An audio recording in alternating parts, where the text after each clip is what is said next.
DJ Sumit Satish रैमा DJ Sumit Satish रैमा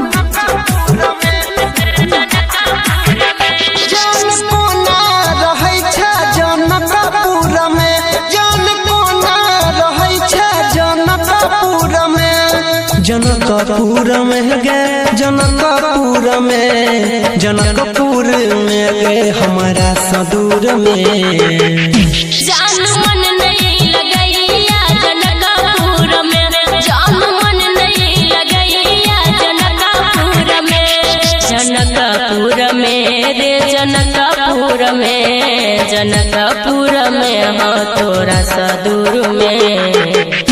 जान मन नहीं लगैया जनकपुर में जान मन नहीं लगैया जनकपुर में। आप सुन रहे हैं सागर कुमार चौधरी का प्रस्तुति।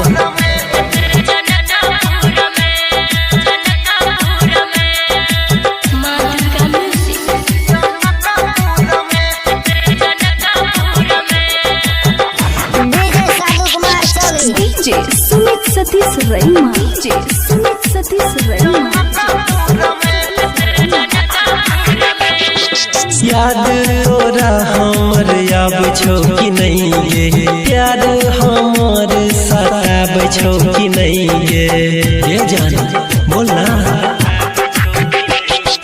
तोरा बिना बनल छी जिंदा लाशर हर घड़ी हम रहै छी उदासर जनकपुर में रे जनकपुर में हाँ तोरा सदूर में जान कोना रहै छ जनकपुर में जान कोना रहै छ जनकपुर में जान मन नहीं लगैया जनकपुर में जान मन नहीं लगैया जनकपुर में। डीजे सागर कुमार चौधरी।